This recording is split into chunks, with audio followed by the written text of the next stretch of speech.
Welcome to The Explainer. Today, we are diving into a really fascinating, highly unique perspective on South Korea's immigration policy. And let me tell you, this one accelerates fast. We're going from hard demographic data straight into a massive cosmic philosophy about the future of humanity. Let's get right into it. So here's our roadmap for this massive zoom out today. We'll start with a grounded reality, move into the philosophical void, break down a proposed three-tiered solution, explore the spiritual mandate, and finally wrap up with global expansion. All right, part one, the grounded reality of demographics and borders. To set the stage, right now, South Korea is hosting roughly 2.65 million foreigners. And within that massive group, there's an estimated 390,000 undocumented individuals. Now, with the whole appeal of the global village just growing and growing, the source material argues this influx, it's really just the beginning. The foundational premise we're working with here is a nation facing a rapidly shifting human landscape. So how is society reacting to this right now? Well, the source points out two major, somewhat flawed ways. First, through Jung, which is this deep-rooted cultural sympathy, where folks might think, hey, they've lived here a few years, they're basically Korean now. Or, secondly, people view immigration as just a desperate, mechanical, quick fix for declining birth rates. But here's the catch. Treating human beings like temporary economic band-aids means the nation is actually operating without a true, solid structure for the future. Which brings us to part two, the philosophical void that lies beyond the demographics. This poses a pretty heavy core question. What actually is the true philosophy behind immigration policy? Because without one, policies are basically just reactive. The source makes this super fascinating analogy. They argue that right now, the world is actively trying to become one, but individual nations, they're still acting like disconnected, competitive provinces instead of a unified global village. They're just kind of using alliances when it's convenient and tossing them aside when it's not. So there's a really sharp contrast being made here. The argument is that treating immigration as just some demographic tool to fix population decline, that's a mistake.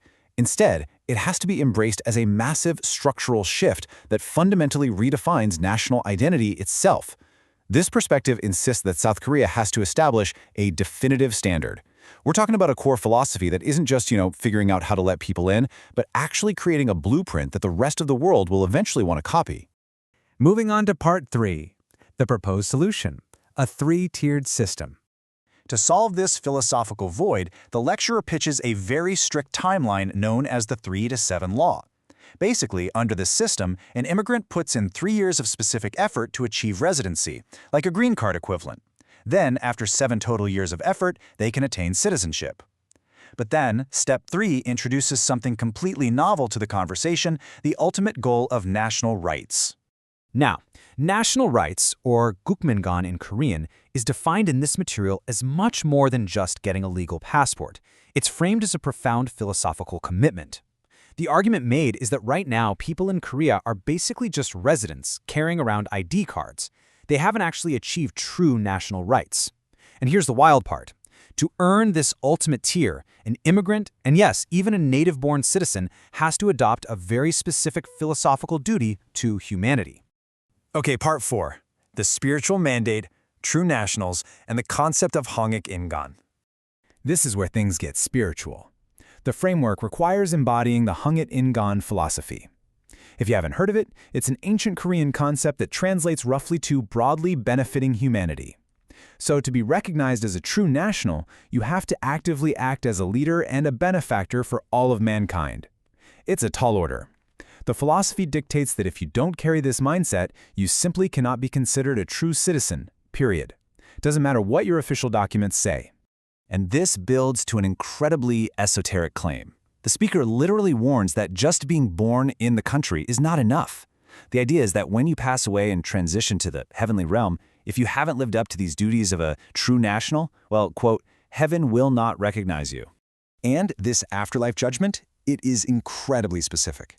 The divine realm supposedly measures your earthly effort toward helping humanity at exactly 30, 70, or 100%. Then, based on how much of your life you literally poured into this duty, you get granted permanent divine credentials. These actually put you into celestial hierarchies: public spirits, middle spirits, and private spirits.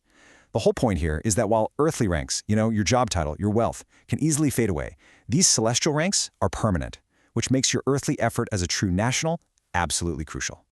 And finally, part 5, a global expansion, with South Korea acting as the center. The source lecture charts out a pretty dramatic sequence of future events. The theory is that as various global systems start to falter, or even collapse, massive waves of refugees are going to need somewhere to go. And interestingly enough, it predicts that people who visited South Korea as tourists within the last 5 years are going to make Korea their absolute #1 destination for safety. Now, because of this sudden, massive influx, the current Korean peninsula, which the speaker describes as being as small as the palm of a hand, is just not going to be big enough.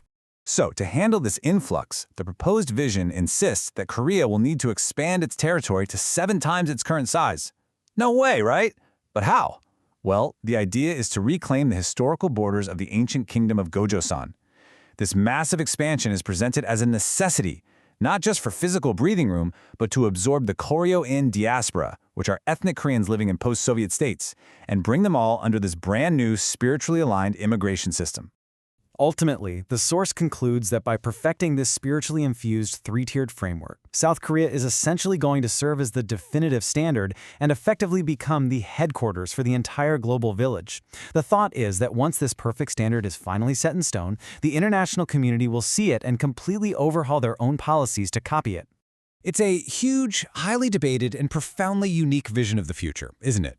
Blending immigration bureaucracy with literal cosmic destiny, seeing how this source connects birth rates to the afterlife and border control to ancient spiritual philosophies really leaves us with a compelling final thought to ponder. As global demographics and systems continue to radically shift, is South Korea, or frankly any nation, truly prepared to step up and set an ultimate unifying standard for humanity? Thank you so much for joining me for this explainer. I hope this deep dive gave you a structured and fascinating look into a very different way of viewing our world's borders. See you next time.